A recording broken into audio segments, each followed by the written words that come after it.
Hello fellow writers, and welcome back to my channel and to the first video that I filmed here in our new home. I'm so excited. There's a lot that we have to catch up on. I've been gone way longer than I planned to.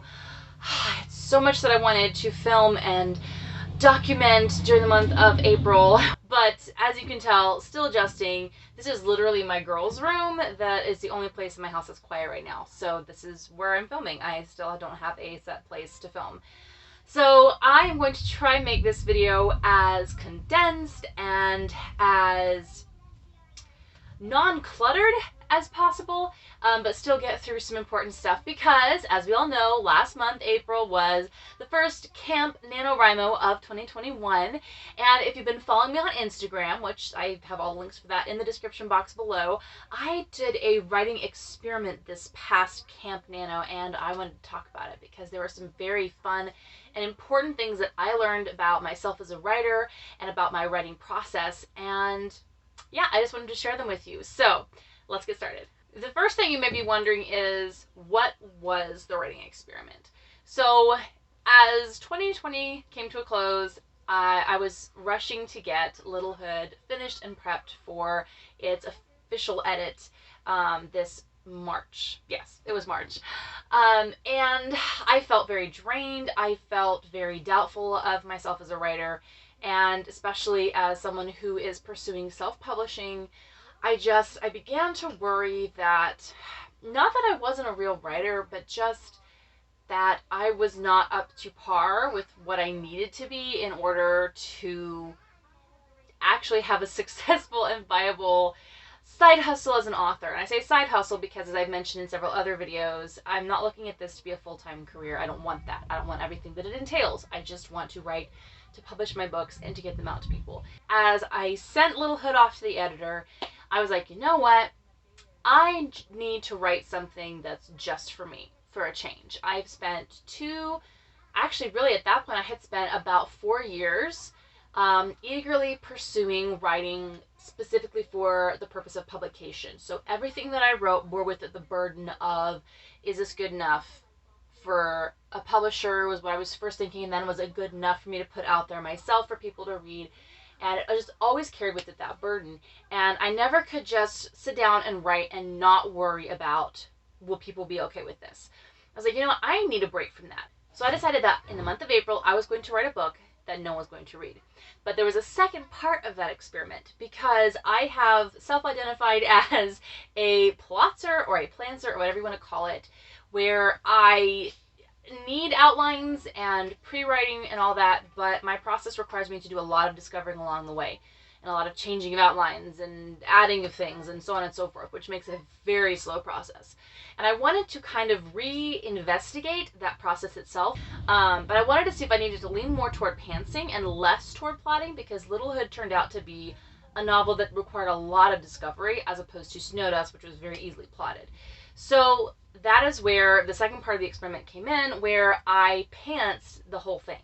So I set my goal, 35,000 words for the month, and I'm going to pants the whole thing. I was not allowed to brainstorm. I was not allowed to sit down and write things. Like, I went straight up. I just sit in a chair and I write.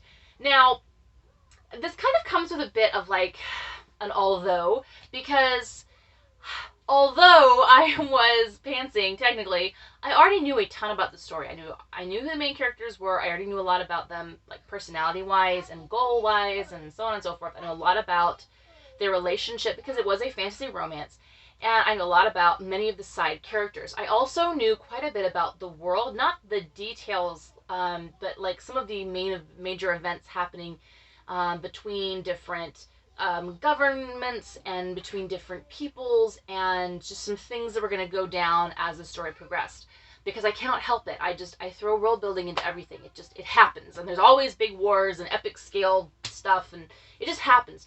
So I already knew a whole bunch, and I knew pretty much every single main plot beat of the first half of the overarching story. So it wasn't like pure straight up, I have no idea where this is going. I knew the beginning, the middle, and the end, like flat. I knew the basic concepts. But I was, again, not allowed to plan out anything. So I sat down on April 1st to write, and this is where things got fun. the month of April ended up being far less productive writing wise than I had hoped for. Since baby's birth back last year, I have been working toward building into my daily routine a new writing routine that better fits my upsized family, if you will. But given that my routine changes from week to week because of changes in baby from week to week, it hasn't happened. It just has not happened. So I find it very hilarious. I will try to pop up a video real quickly of the graph. I'll try to pop a video of that in here. I love thunder.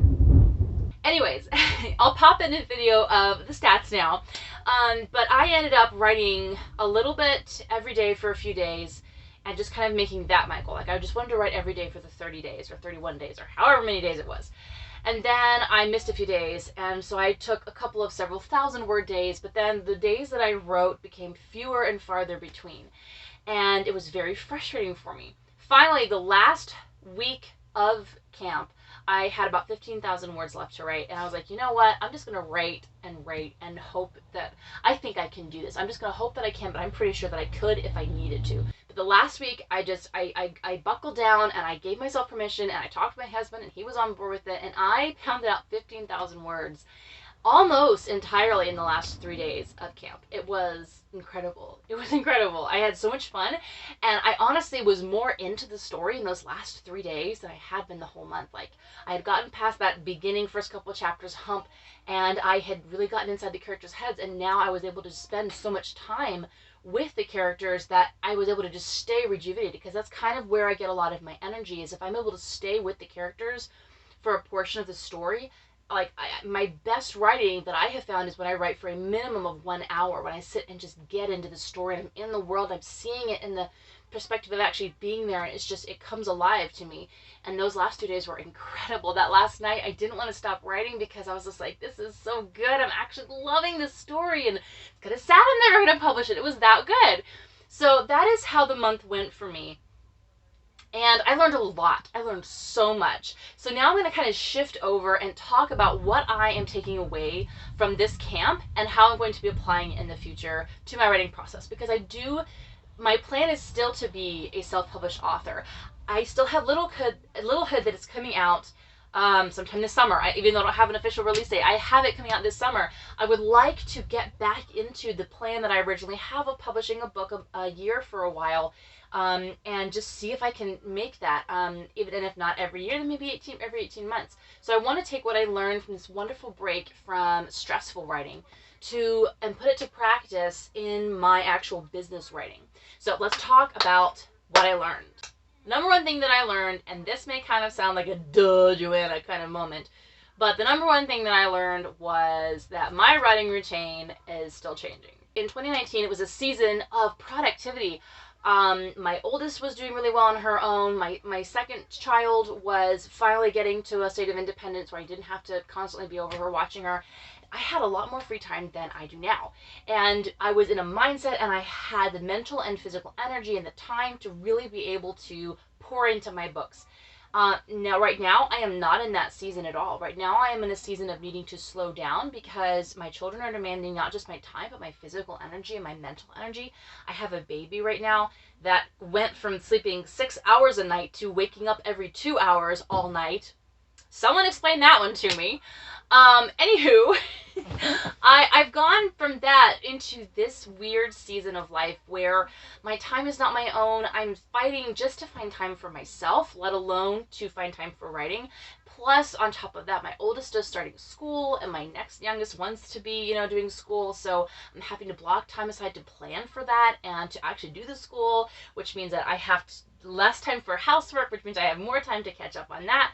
I'm in a weird season right now, and I know that it will change and that I will have more writing time in the future. But right now, my focus cannot be always writing, always writing, always writing. So even during something as important to me as Camp Nano, and even as important as writing is in general, I have to be gracious with myself and understand that my writing routine will change. I'm not ever going to figure out a writing routine that just lasts forever and never changes.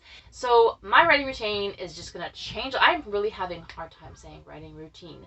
My writing routine is going to change. I need to embrace living seasonally within the seasons of my own life. That was number one. Long explanation for number one. Let's move to number two. So number two, there we go, two that I learned is that I do need room to discover as I write. I cannot write from an outline perfectly and have it turn out exactly like I want.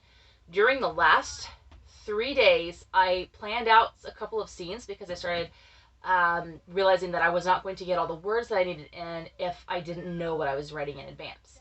So I just plotted out what are some things that could happen, and from that I developed an outline, if you want to call that. I just wrote down, okay, this is going to happen, then this is going to happen, then this is going to happen.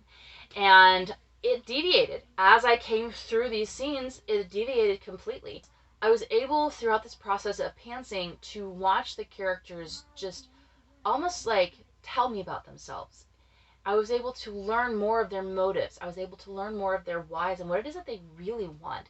And by the end of the month, I was able to sit down and say, okay, if this was like a plotting session and I was able to say, hey, this is my character's wants versus need, these are the things that they're going to do to get them, like I would be able to sit down and plot the rest of the story because I understood now what was going on with them. And I don't think I would have been able to do that had I not given myself the freedom to just write whatever came to me and to write it as it unfolded.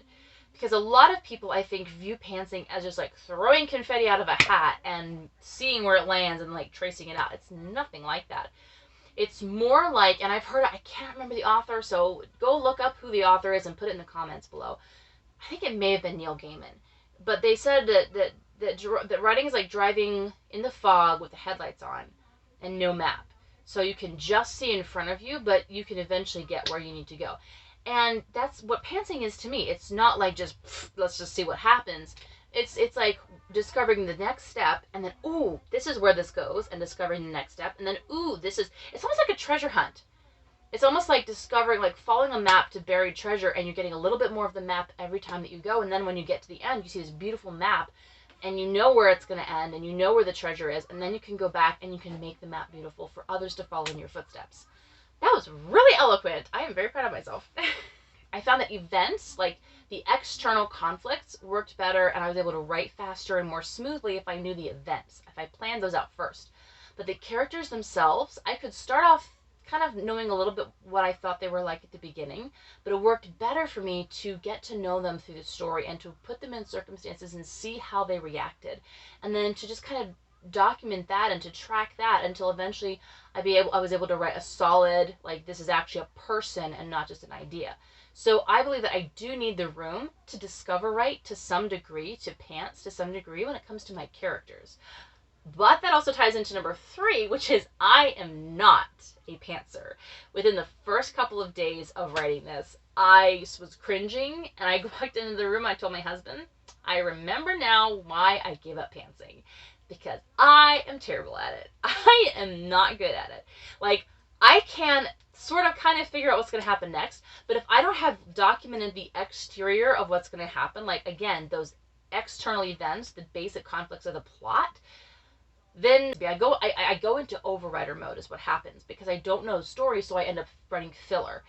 And it doesn't work. So I do definitely need to plot things out before I sit down and write. I write so much faster, and I write so much smoother, and I feel like I can get into the story much easier because I've already kind of figured out what's going to happen. So now it's like, it's the same thing as with the map. It's like starting off with, you know where the map is, now let's actually drive there. So my writing process really is a weird blend of the two that just takes a long time, and I think I'm just going to have to start trusting my instincts more and stop trying to create this magic formula that I can follow every single time for every single book and expect the results to happen the exact same time frame and to the exact same level of quality every single time. I need to make room for there to be some snow dust books, which just happen super fast, and the plotting goes, and the characters fall into place, and it just happens, and some little hood books where I am literally dragging every character and every word and every circumstance out of my head, and it is digging its heels in and does not want to come out, and it makes a mess everywhere. Something else that I kind of discovered, more verified than discovered, was my strengths and weaknesses in writing. Characters and relationships are where my strengths lie. I love that the best, and that is where I shine, I think, the most brightly, is in these characters, developing characters that are like real people and exploring the relationships and the different kinds of relationships and how people respond to each other and just all the stuff between people, the people and their interpersonal relationships. Those I thrive in writing. But I need time to get to know them. So plot the events, discover right the reactions to the events, and then kind of let it be like a Jacob's ladder where you flip it and flip, flip, flip, flip, flip, flip, and it changes everything. Just do that with my outline every time. And make my outline to where it's not like super detailed when I first sit down to write. Something else that I may employ, or implement, not employ, something else that I may implement is the practice of writing a few chapters, even the first act of a book, before I officially outline it. Getting to know the characters, getting to kind of figure out where everything is going, kind of like testing the waters to see if I'm in the right spot or if this is not the right spot and if these are the right characters or if I misunderstood some things when I first sat down to write and I didn't have it very clearly in mind. I think that that might be a good idea. And so I have a lot that I've learned. Honestly, I don't think any of it was shocking. Some of it was like a pleasant surprise. I was surprised how much fun I was going to have just randomly throwing stuff together, like throwing spaghetti on the wall and seeing what stuck as far as like ideas for scenes. But then I think there was no surprise in the fact it was just remembering. It was remembering why I wasn't a pantser anymore, but remembering the parts of pantsing that I did love and want to embrace more. So all in all, this Camp Nano really was huge for me in that it helped me to rediscover my love of writing, to rediscover where my strengths and weaknesses are, and to embrace where I am as a writer right now and the process that I have that is the only way that I know really how to write that works. As far as where I'm at now, I have to now, sadly, put this project aside because it is not a publishable project. I will say that I did kind of miss working on something that I was going to eventually like put out there in front of people because I have loved getting feedback about Snow Dust. I'm anticipating feedback from Littlehood. I've already had quite a few people ask about it, and I actually already have an arc reader lined up and all that stuff. So I missed being able to that part of the writing. So I definitely know that I'm in the right spot, which is another thing that I learned, I think, less official, but like I think I really solidified for myself that this is exactly where I need to be. And maybe that's more what Camp Nano was for me this year. It was just reminding myself that I'm exactly where I need to be and that I have discovered what I need for right now. I just need to be reminded of it. So that's all that I have for you today. What is your camp experience? Was it just run-of-the-mill, popping out stories? Was it discovery, like for me? Was it rediscovery? Was it just like your first time and it was scary, but it was awesome? Leave your comments down below and tell me what your experience was like and what you learned from camp this year. Also, if you're a pantser, a plotzer, or somewhere in between like me, and what your thoughts are on the whole argument of which is superior. That's a fun conversation. I'm not going to have it, but you guys can leave your thoughts in the comments below. As always, everything you need to know about me and my books and all of the other stuff is in the description box below. If you like this video, be sure to give it a thumbs up and consider hitting subscribe on the way out, as well as the notification bell so that you know the next video, the next video comes out. There we go. I'm tired. I haven't slept in a week. I'm leaving now. I love you all so, so, so much. Be on the lookout for more Littlehood material coming up soon. I'll see you all in a new video. Bye!